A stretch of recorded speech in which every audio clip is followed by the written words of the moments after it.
This video highlight is brought to you by our Wall of Famers who make it possible for me to carve time out of my very busy real life schedule and do what it is that I love to do. Be with you. Thank you.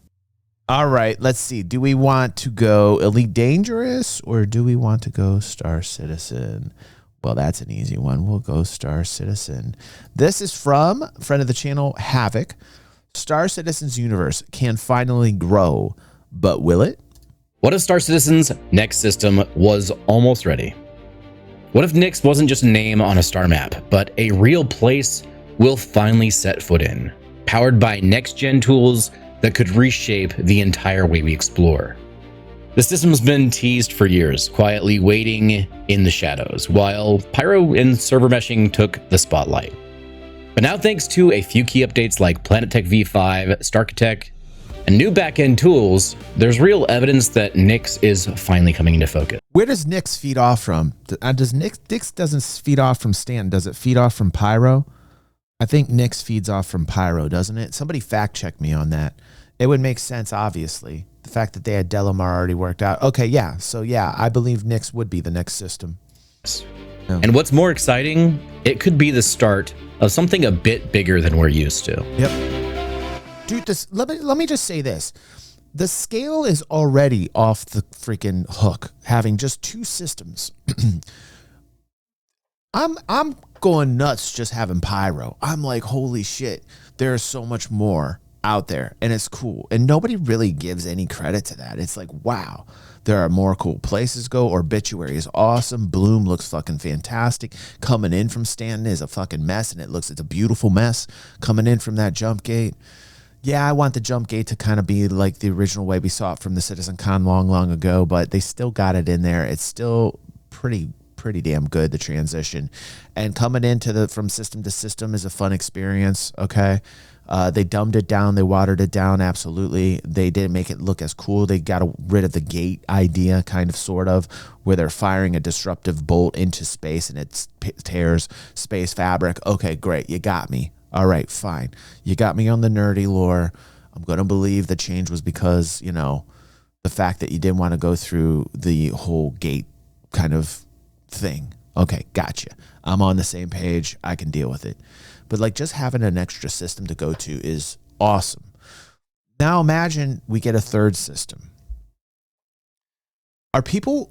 I don't know. You guys tell me live or on YouTube. Do you think at that point people are going to finally be like, wow, the scale is crazy good? I mean, like, I'm like, the scale is crazy good now. Put a 1 in chat or put a 1 down in the comments if you think that by adding a 3rd system, people are going to be like, oh shit, like, wow, they start to finally get like the scale of Star Citizen. I got it now just having Pyro. For me, I got the idea, right? Okay, we got a couple ones. People think that like people will start to like be like, oh shit, you know, we got 3 systems. Like, you know, wow, imagine, you know, more and more systems coming online. And that will be maybe kind of an eye-opener moment, like a turning point or inflection. There's also people who are saying nope. Like Diva's like, nope, people are still going to complain. Diva, I got where you're coming from. Like Diva's just like, nah, people are still going to be like, oh, it's a system with nothing to do, right? Diva's calling it. That's a good call, but like I hope it's one though. Like I hope people start understanding the scope here, because this is why the game's taking so long, is the scope. And to start seeing the scope being flushed out is super positive for the project. Like when people have the realization of how big this game could actually be, then people will start to gravitate to it in a way that it's never had numbers before in its entire existence.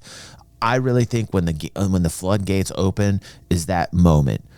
That kind of aha moment where people all across, no matter where on the fucking planet you are, and you look at Star Citizen and you go, wow, this motherfucking thing's big, right?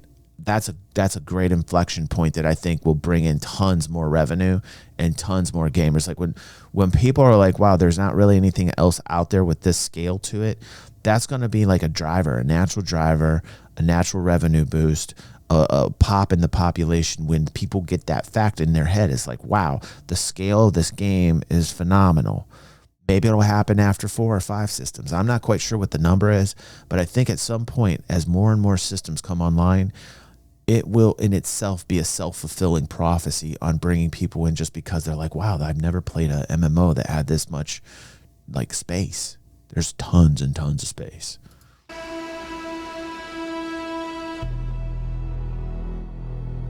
This video isn't just more speculation. It's a closer look at the tools shaping the next generation of planetary systems in Star Citizen, and how they could finally bring more depth and variety to the locations that we visit. Now, Delamar and Levski were removed back in early 2021 with patch 3.12.1. And ever since, we've been waiting to see when and how they'd return. We've had teases, white boxes, and previews, but little in the way of real updates. But that changed at CitizenCon 2024 when we finally saw a much more developed version of Levski, featuring open landing pads like Port Olisar had, new freight elevator systems for larger ships like the Hull C, and an entirely reworked entrance point that suggests that this isn't just a visual facelift. It's a functional overhaul.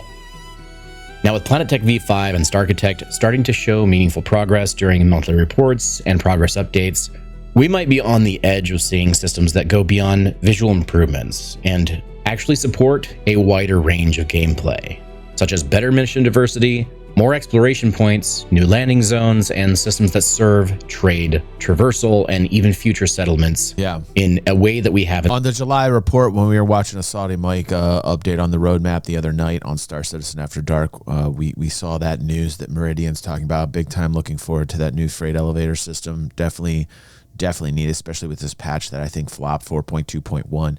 Big giant flop. Nobody can get the... they're depending upon a mechanic. They're depending upon these elevators. They're dependent upon server tech. Either that was a fumble and they dropped the ball in that and they should have known better, or the other option is they knew exactly what they were doing and they did it to load the servers and see what was the current capabilities of what they could do with the elevators. The elevators have been borked since the beginning of the year anyway. And so the fact that we're building a whole patch off of the elevators working correctly, to me, it's a bit of a numbskull move unless it was a deliberate thing that they did behind the scenes. I don't know. I'm 50-50 on that. I'm not sure. What do you guys think? Put a 1 if you think they dropped the ball on this and it was just like a numbskull move, or put a 2 in the chat if you think it's like a deliberate move that the devs wanted to have in order to like test the server functionality. You think 2? You think that? I don't know. I'm like a 1.5. I don't know which way, Okay, we got 1 from Meridian. Meridian thinks drop the ball. Fingers thinks no. It's more a deliberate thing. I wish they'd talk about that. Like, I think if anything's important in terms of the transparency we currently have, which is a little less than we're accustomed to, but still more than what the genre offers, I think that they should talk about that. I think they should be transparent about that. It's like, hey guys, we dropped the ball on this, or no, hey guys, we did this as a deliberate move. I think that's pretty important for them to talk about, that I haven't seen anything being talked about. It's just like, hey, you guys, a whole patch dependent upon these elevator mechanics when you knew they weren't working, or did you not know that they weren't working? Like, what the hell, right? And I'm still split. I'm not quite sure which direction to choose on that, to be honest. I don't know. Seen before. Yeah. Today we're diving into where Planetech V5 really stands. We do hope they what test, Starchitect is doing behind the scenes, and why Nyx could mark the beginnings of Star Citizen's next Retro, we did. We watched forward. it today. We think subconsciously you liked it because they looked like me. Lads and cups. Giving noogies. Now here's the real issue. Star Citizen's planetary development pipeline has been painfully slow. And it's not because the team isn't working hard. It's because until recently, every planet, every outpost, and every point of interest had to be individually crafted, often by hand. That kind of artistry looks incredible, no doubt, but when your goal is to build an expansive universe with dozens of systems, hundreds of planets, and countless landing zones, that method just doesn't scale. That's part of why Nyx, for all the excitement that it's generated, has remained out of reach for so long. We saw a demo and we saw the potential, but nothing came of it. Behind the scenes, CIG knew the hard truth. God damn it, Meridian. I just had a talk last night. I don't know if you listened to it, but I said the same thing, Meridian, as the fact that the scope is so huge, the tech that is needed, frankly, they're trying to invent. Like, people don't understand that the server tech that they're working on, the way that they're working on it, really hasn't ever been done on for this, and that's where we've always been.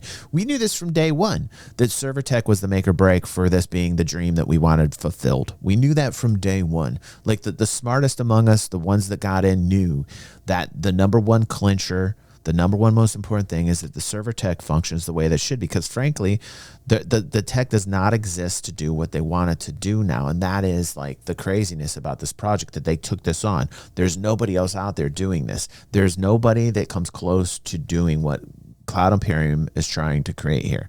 On terms of scale, monumental. Never seen anything like it in the history of gaming. And that's why I followed this title this whole time. Because there is still nobody out there that can tell me that what can compare to this. Really. Truth. But they couldn't build systems like Nyx using old workflows and still hit the kind of cadence this project needs. Not without cutting corners, not without compromising on functionality. And to be fair, a lot of that focus has shifted towards Squadron 42. CIG has been hyper-focused on polishing and optimizing the single-player experience so they can finally deliver it, hopefully by 2026.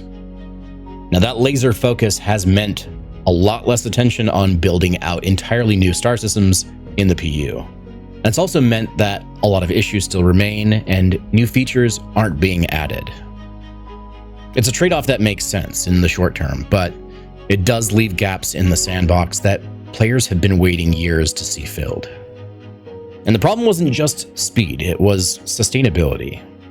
Because building a pretty landscape is one thing, but populating that space with missions, with logical... There's been plenty of compromises here in terms of vision that have been happening lately, like the tier 0 thing that I'm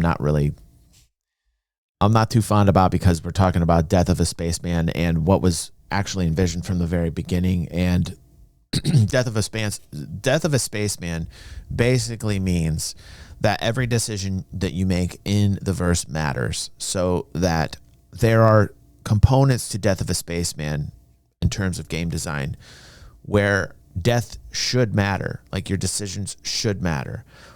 And if you make a decision to, say, pirate somebody, right, then there should be an appropriate, like, crime stat that you have to deal with and an appropriate response. However, because of where we're at, because we rely on server tech, because we rely on that tech to actually have NPCs functioning the way that we want them to do in combination with AI, we don't have that. We don't have that correct response yet, right? Which is why you see a lot of PvEers get upset and they throw their hands up in the air and say, you know, I'm not getting any protection. This is bullshit.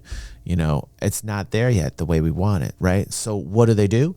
They compromise. They put the tier 0 in there and they compromise, because they're trying to bring in revenue and new people. And so the question then becomes is, well, does that compromise become permanent or not? And that's where I really try and get people to understand the big vision here, which is, in my mind, it is not permanent. The scare, the fear is that tier 0 is always going to be there. Even if they announce, like, no, tier 0 is like a temporary thing, which I think they actually even addressed and said that. I could be wrong on that. But like, the fear is that because people enjoy the steps that are taken out that gets them back in the action, the fear is when the game is finished, that's still going to be in the game, even if they say it's temporary, right? Like, because people become accustomed to playing that way with tier 0. And the second you take tier 0 out, they're worried, like, hey, you're going to rip out the reason why a lot of people are enjoying the change, are going to leave now. So who are they trying to cater to? You know, that's the thing that really gets me, like, maybe these things that they say are temporary are a little bit more permanent than we think, because you start to think like, well, this is like easy mode for gamers. And there's a lot of pros to it. You know, there's a lot of pros to tier 0, but there's a lot of cons to it. And I think the cons, to me, outweigh the pros. And the cons is that, like, anybody and everybody will do whatever the fuck they want, because when they die, there's no meaning to it. They can just boot right back up. They got all the equipment that they need, and they're right back out the door doing the same thing that they did. It's almost like a level of gaming design that gives security. If you guys understand what I'm saying, I don't know if you guys are getting what I'm saying, but I hope that you do, because like, I think that Tier 0 makes it easier for people to do whatever the fuck that they want to do, because there is no consequence. And that was the whole deal with Death of the Spaceman. Right. And yes, I believe it'll change too. And so like, you know, the person that I am that has been involved with this project for 10 plus years says what Fingers says. Is like, I've been here this long. I've seen the changes that they've made. They've stayed pretty pure to the original vision. Yes, there have been compromises on the way. Those compromises are directly related to the tech that they are working on. And I don't think anybody puts it in that framework when they're discussing the game development of Star Citizen. Because of where we are at and the current technical limits of the server tech, these compromises are having to be made. Whatever justification you want to give to it, what's behind it all is the actual tech. That's just fact. The tech is the limiter right now. So a lot of the compromises are due to the tech itself. Traversal paths with cargo networks, faction presence, and future player settlements, that's an entirely different level of complexity. The tools at the time just were not built for it. So instead of forcing it, CIG paused. But now that bottleneck might finally be breaking open. With the emergence of Genesis, CIG is shifting from handcrafted limitations to scalable world-building systems with oversight and purpose. Genesis is the backbone of this effort, a suite of processes within Star Engine that generates plausible planetary biomes. Not just with terrain, flora, and fauna, but with placement data for settlements and outposts. It uses a growing set of data maps like temperature, humidity, geology, soil type, and soil depth to drive realistic terrain texturing and object placement, forming the ecological and geographical logic behind each world. Layered on top of that, Planetech V5 refines the visual fidelity and diversity of those worlds, allowing CIG to add more detailed biomes, terrain variety, and improved environmental storytelling. It's what makes the planets feel distinct from one another, not just visually stunning, but geographically and ecologically unique. And then there's Starchitect, the system designed to populate those worlds with thousands of points of interest in ways that make logical sense. Rather than manually placing outposts one at a time, Starchitect allows CIG to generate modular, terrain-aware settlements that fit the needs of missions, traversal, trade, and exploration. And that's the real shift, because if these tools actually deliver what they're designed to, it means Nyx won't just come back. It'll come back as a more intelligent, fully realized system. One built on a foundation that finally supports the kind of rapid, layered expansion this universe has needed for a long time. Now, if you want to stay ahead of what's real, what's marketing, and what might actually shape the game's future, consider subscribing. I break down Star Citizen's development with— Dude, how did Hav0k get— wow, look at him blow up. Look at all these people. I'm feeling like an underdog here up in this YouTube. Like, wow, dude, are you kidding me? Oh, wait a second. Hav0k's still doing great, 25,000 subscribers. But why does it say 77,000 subscribers up in here? Like, I was like, holy shit, is Hav0k hitting the 100K? Is he hitting the hundy? And I look down in here and he's got 25,000. Man, he blew right past me. Holy shit, congratulations, Hav0k.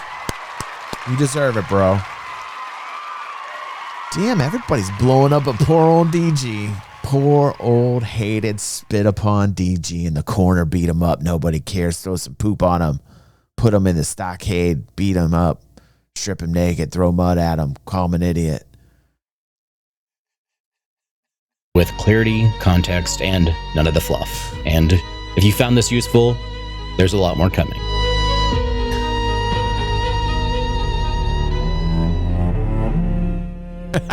In a recent update, Ali Brown confirmed that planets and moons will be updated to PlanetTech V5 as they are completed and not retrofitted later. That's a major shift. It means new systems like Nyx aren't waiting around to be patched in Thank you, post-launch. Stunner. Thank you for feeding the ego. I needed it. I needed it. Thank you, Stunner.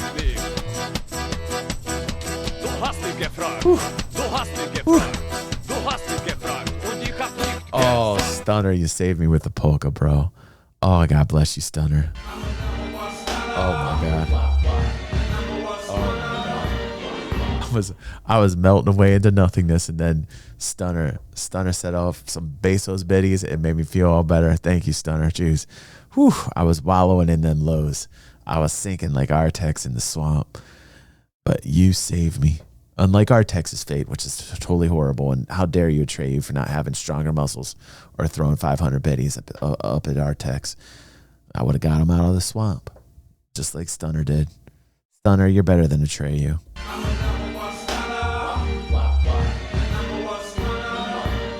I'm just dropping off never-ending story analogies. That's it. And if you don't know what the never-ending story is, you're a much sadder person. You need to watch that. What's my name? They're being constructed from the ground up with the latest tech already integrated. So what is PlanetTech V5 actually solving? First off, it tackles one of the most critical issues with earlier versions: scale fidelity. Terrain in V5 is more physically accurate, which means fewer awkward elevation bugs, more realistic contours, and more believable landscapes overall. I mean, I gotta say this, Hav0k's got the recipe right now. He's got the microphone set on blast like perfectly. He's got his levels, his baritone levels correct. Nice clean audio. He's got that voice that's like respected, like authoritative voice. He's got like great beat footage. He's got great soundtrack music. The only criticism I have, and I have no place to give this man constructive criticism, as he now has more of the subscribers than I do. But just, take me for my advice for what it is. But like, I would stop the camera. Like, I would stop doing this, where like you're down this, like we're talking like this, and you're down like this. Hav0k, I said this before on another video. Like you're down like this low, right? Like you need to like kind of scoot your camera up or something. Get your shoulders and your chest up on there. Give them something to look at. On top of that, object scattering and biome transitions have been reworked to flow more organically. Forests grow where they should, cliffs form naturally, and rivers actually behave like part of the terrain. He can't be that short. Meridian. He can't be. He's just short.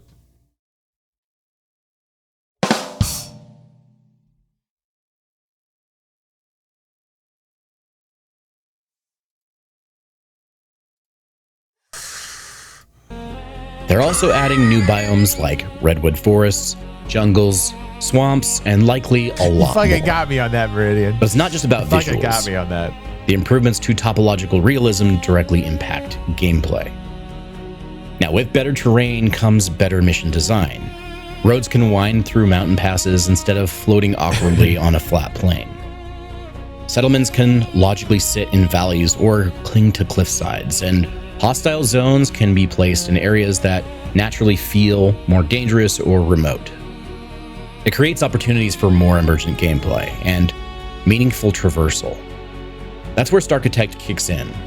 As mentioned back in CitizenCon 2024, Starchitect isn't just another placement tool. It's the backbone for dynamically populating planets with purpose. It allows the team to define terrain rules, biome constraints, elevation parameters, and even narrative context.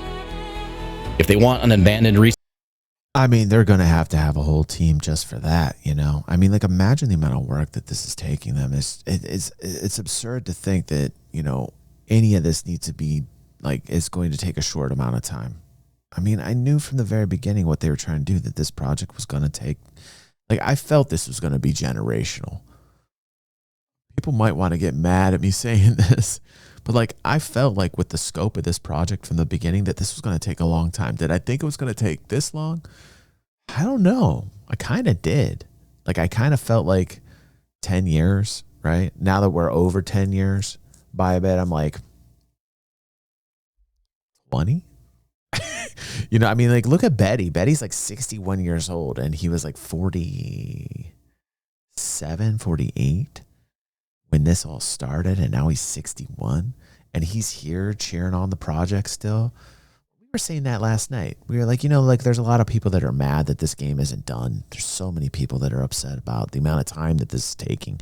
I don't think that people understand the scale of this and understand why it's taking this amount of time, or the fact that the tech of what they're working on really hasn't been invented in a way to be constructed to handle the amount of scope that this game wants to encompass.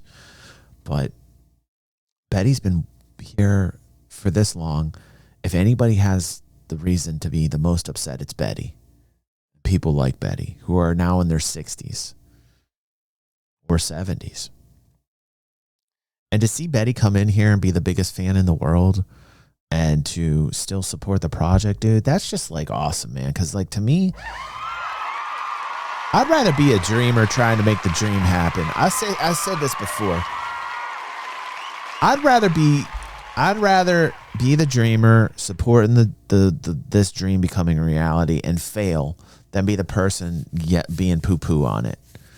Because I mean, as a gamer, why wouldn't you be for something like this?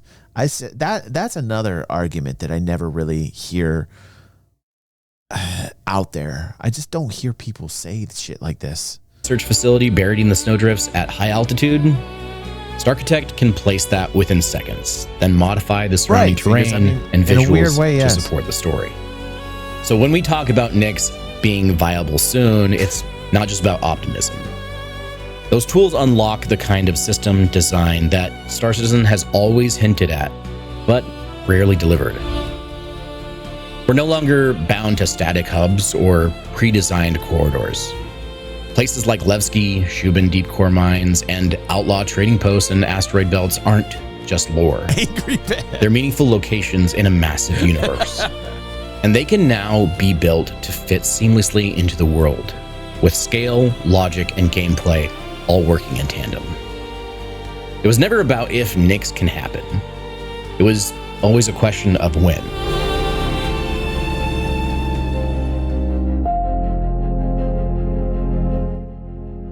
And this is where it all comes together.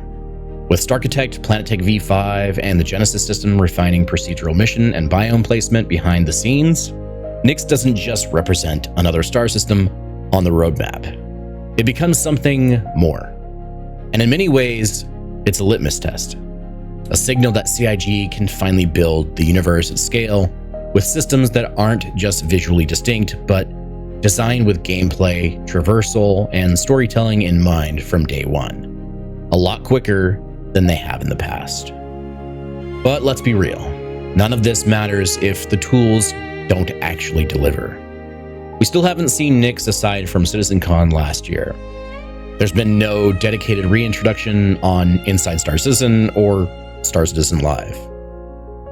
And with patch 4.3 set to arrive this month, bringing updates like dynamic snowfall, Onyx facilities, new stealth suits, and the next narrative-driven missions, it's clear that Nyx isn't part of the current short-term focus, which means all eyes are on CitizenCon.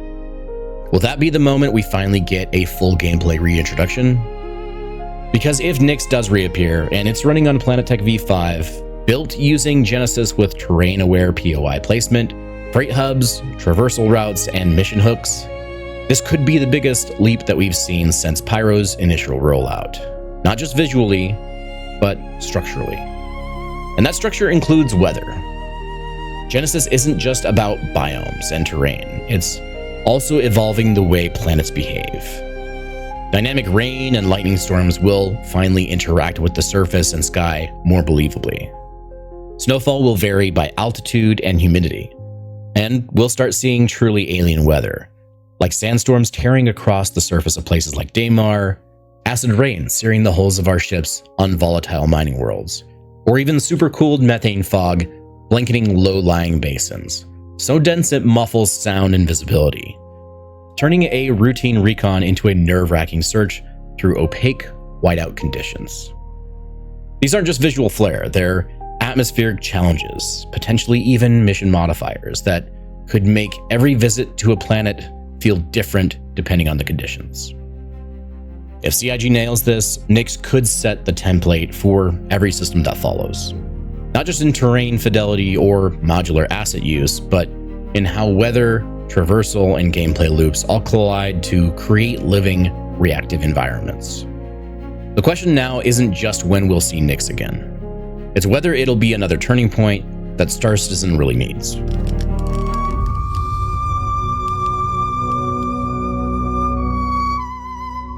So what does this all mean for Star Citizen? It means that Nyx isn't just a name on a star map anymore. It's the proving ground for everything CIG has quietly been working towards.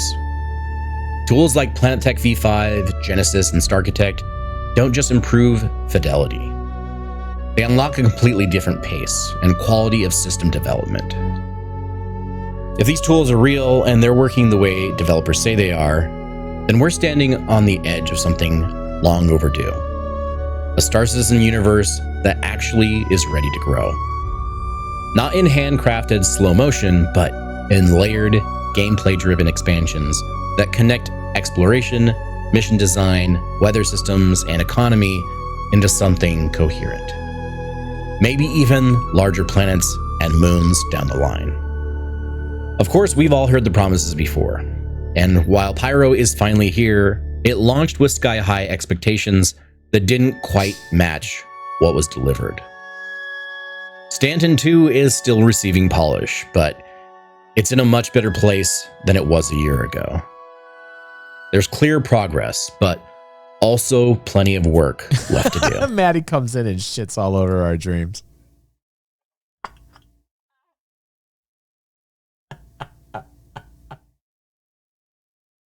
Maddie, I'm mad about you. Fucking Maddie is the best.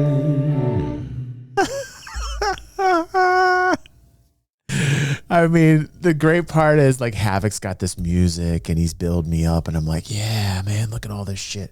Look at how far we've come on this project. Like, shit, yeah, man, this is the best. And Hav0k's like telling us about Nyx and the new technologies, you know. Like, yeah, man, he's constructing this video in such a manner. And then Maddie comes in and she's like, shit, this sounds so much like a scam. Maddie, I'm mad about you, Maddie. Maddie's trying to give us the space for this so we can get back to people a Dirt League video. I fucking love you, Maddie. You're the best. Listen.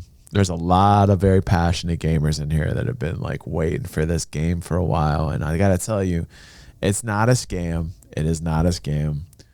I've talked about it ad nauseum because I'm that passionate about it. The real momentum may come when Squadron 42 ships. Right. When that team turns its full attention to Star Citizen, we might finally see the pace of development shift from cautious iteration to bold expansion. Nyx might not be the final piece of the puzzle, but it could be the first one that shows us the whole picture. But what do you think? Will Nyx be the turning point for you? What's up, Warp Or are we Space? still Welcome ways back, away bro. from Welcome seeing home, man. CIG hit that sustainable stride?